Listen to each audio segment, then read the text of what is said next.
Fire this person that doesn't work here because they can't help me.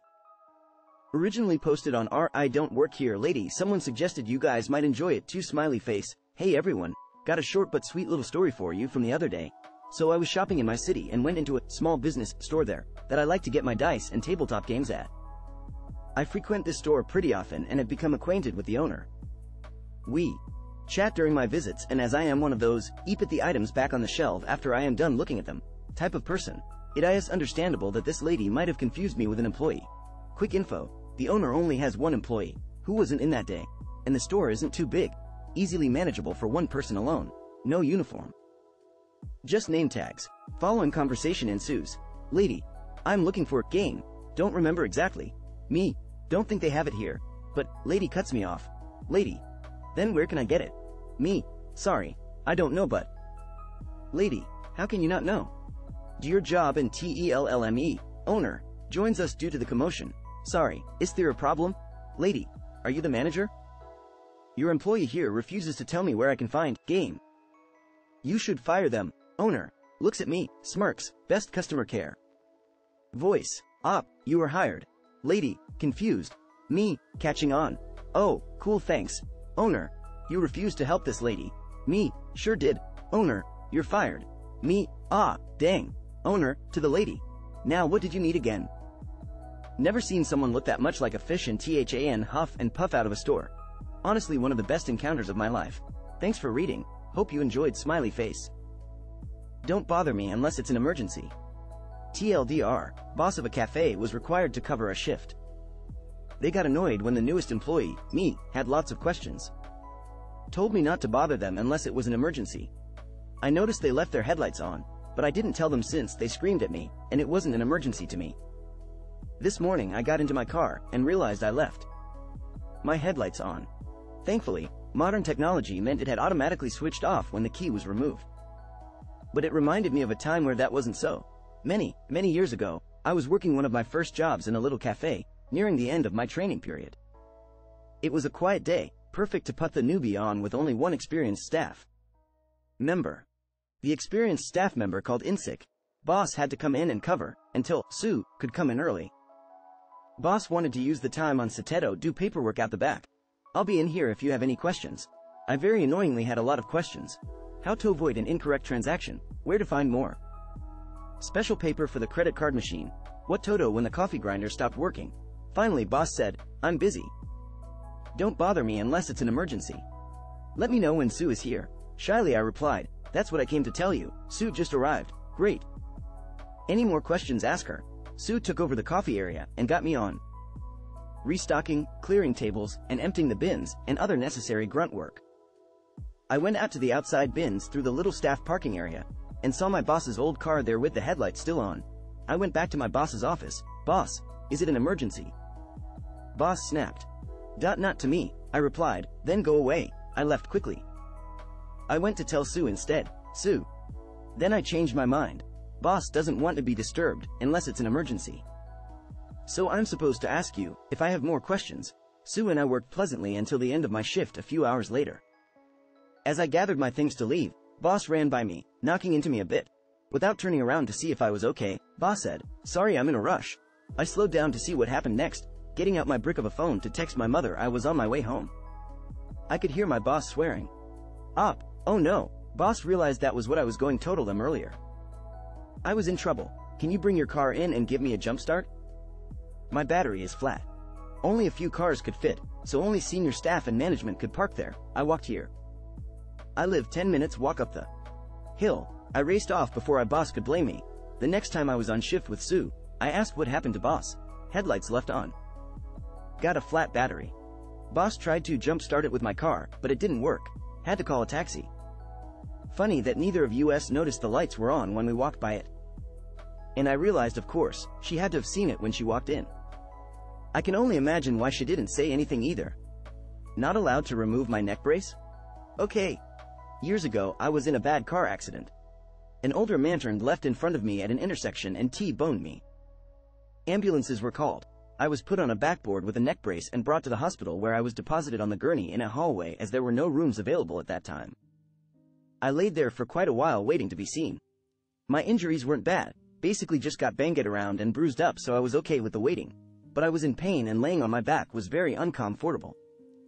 I didn't think there was anything wrong with my neck. The only pain I felt was due to AMN neck brace digging into the bottom of my skull, and I really wanted to lay in a different position, not only to alleviate some of the pain in the rest of my body, hopefully, but also because I was parked right under a light that was blaring in my eyes the whole time. So I started taking off my neck brace. A nurse spotted me doing this and ran over very upset with me and told me I had to keep the neck brace on. I tried telling her my neck was fine, but she was adamant that I not remove the brace until the doctor had examined me. Which I get. I'm guessing at the very least it goes very much against protocol, and at the very worst it would have been a huge liability if I took the brace off and there was something wrong. Plus, I didn't want to ISS off the nurse or be one of THOS's patients, so I begrudgingly complied even though I thought it was overkill. I tried to reposition myself as best I could to the least painful position, not very successfully unfortunately. However, the AMN light blaring directly down was driving me crazy, even when I closed my eyes. Finally, out of frustration, I took the blanket that was over me, pulled it up more and threw it over my head. Finally, no more light in my eyes. Bliss. I just laid there trying to block the pain and daydream to pass the time, wondering how long I would be there for. Not too long after I hear what sounds like a bit of a commotion and someone saying something about a dead person in the hallway. I was like, OMG, that's freaky. I got that there were no rooms available, but to leave a dead body just laying out for everyone to see? I thought that was uber creepy. Suddenly, the same nurse that gave me hit about the neck brace pulls the blanket off my head, scaring the hit out of me, and she starts yelling at me that I'm not allowed to put the blanket over me head, and WTH was I doing? It was then that I realized, the dead body they were talking about was me. Ha ha ha ha ha ha, I said, oh hit. I'm so sorry. I just wanted the light out of my eyes and I can't move my head with the neck brace on. To say the nurse was not impressed would be an understatement. But she did find a room to move me and position me not under any light, which I thanked her very much for. She just gave me a surly look and walked away. Sorry. Lol. Only a man will do. Maybe 10 years ago, I worked in tech support for a large cell phone company. Depending on the shift, we had vastly different ratios of male versus female employees. Anyhow, there was one shift where most of the floor managers, as well as the shift manager for the entire office, were women. I had only been working that shift a couple weeks, but knew we weren't supposed to escalate, transfer to a manager, unless it was really unavoidable. I get this caller who will not let me finish sentences, keeps interrupting me. Eventually he demands a manager. I reluctantly transfer him and go on with my shift. Next day, Linda, the supervisor who took that call, comes to my desk and says, I need to talk about that escalation last night. I'm thinking I'm in trouble. Turns out, dude kept asking for higher supervisor sand getting transferred all over the office, always to women. Finally, he loses it and goes, don't any men work there? Cue Paul. Paul was a wonderful, gentle guy who was also very gay. He takes over the call, and in the most effeminate way possible says, Hi sweetie thesis Paul, can I help? Dude immediately hung up. Not all wheelchair users can walk. So I'm at a theme park and I'm a full-time wheelchair user who cannot walk or stand. I won't name the park as soon as management found out, they were angry and more than rectified the situation, but the story is funny emo. It happened a few years ago. So one of the rides is in a building and has an area outside the entrance for pushchairs and those strollers people bring to theme parks that pull all their stuff and older kids etc. about to be left there as they aren't allowed in the building. My friend and I head to the entrance and this young employee comes to me and says, you just leave your wheelchair there. I look at him and my friend is about to say something and I catch their eye and wink.